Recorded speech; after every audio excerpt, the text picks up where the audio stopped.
So maybe you could tell me a little bit about why you thought Holland needed an orchestra. Well, actually, in the beginning, I didn't ask that question. Actually the Holland Chorale started in its infancy with just men, and then added women. And of course, with my background, I wanted to do standard literature. Mm-hmm. And early on, we started doing things with instruments, very often with instruments, and I got the idea that I would do something do something with an orchestra, simple as it could be at that time. And I never said Holland needs a symphony. I just said Holland Chorale is doing would like to do some major works with orchestra. So I don't remember exactly what year that was. It was very early on in the 60s somewhere. And as I said, I have a booklet that has 1971 with the performance of the Bach Christmas Oratorio. No, we came up with the idea of doing the Christmas Oratorio as a piece that has not been done around here. Messiah constantly, but and it's a fabulous piece. Bach Christmas is a fabulous piece. So we thought, let's do it. So I got some people to help me, and we put together an orchestra, mostly Holland people, but we got a few people from the outside. And now that is no small task.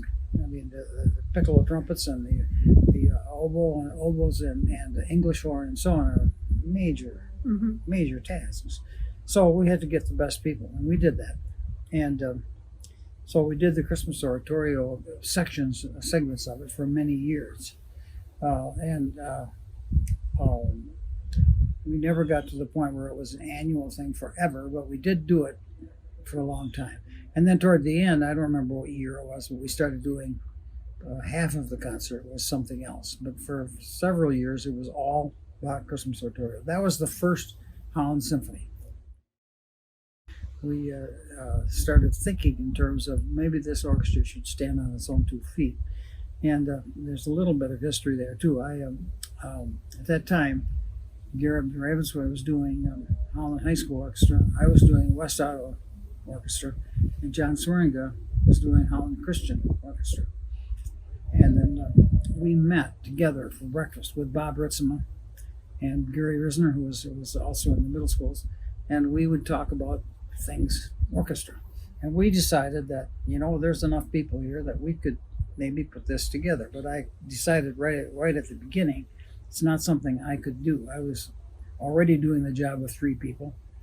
And so I said, I'll put it together, but let's try to do a concert completely on its own. And Garrett, how about you directing? Well, he agreed to do that. So we that was the beginning. I could not be more happy and excited to see what has happened to the symphony. And of course, a lot of it had to do with outstanding leadership. Your mother and other people who were willing to put in their time and their effort. And then we had some very good conductors over the years. We had some that did better than others, but finally we started getting conductors that really do the job where it needed to be done. I'm old enough to remember back when Theo Elkanra took over the Grand Rapids Symphony after he had the orchestra at University of Michigan. And he was the one that got that thing really, when he took over, things really happened as a director and the DeVos Quartet and so on. Well, those same sort of things happened with Holland. And we got some really high quality people in, and where we didn't have the people, we went out and got them. So it just made me extremely excited to see that happen. And the directors we've had now, have done tremendous. And of course, Johannes has been there for 10, 11 years. He's been here a long time, long enough to see a dramatic improvement since he started. And it makes me very happy to see that happen. I think Holland has the potential to have a really first-class everything with respect to the arts. And I was very much involved in the beginnings of the Arts Council as well. As a matter of fact, that that high school art show that is on there every spring. Mm-hmm. That was the March Festival art show. That's how it started.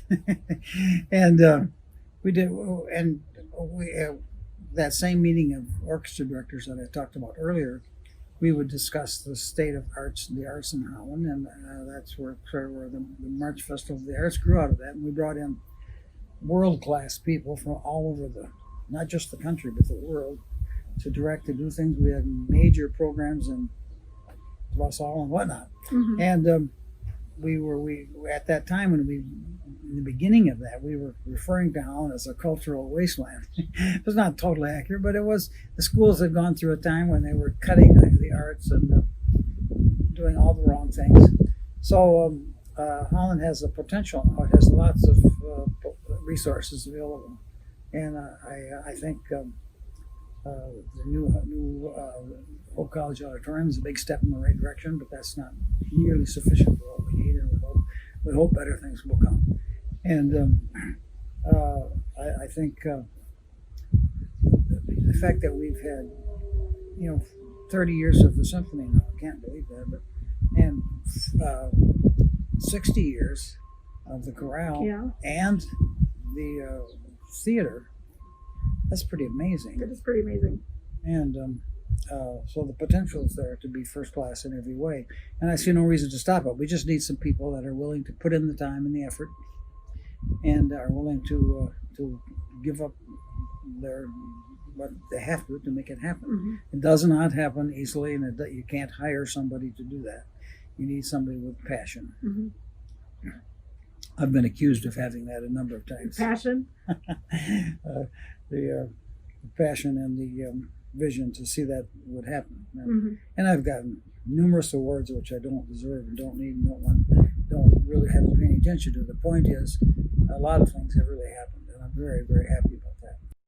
Well, I mean, we're grateful for all you've done for the symphony back in the early days and serving on the board in different times, and certainly what you did with the Holland Chorale and Evergreen Chorale and March Festival. I mean, I can't really think of anyone who's had a bigger role with music and the arts in this town. And, well, I think Holland is a better place because of you. So. Well, I sure hope that's the case, and I don't think I deserve credit for it. I always say, and it sounds pious, but it's the absolute truth. It's, as I said, on my very last concert, which I'm so pleased I was able to do with a good part of the Holland Symphony and the Evergreen Chorale, of all things, at the new Hope College Auditorium, which pleased me very much. I said, it's all by the grace of God. And that's exactly what it is. And I really do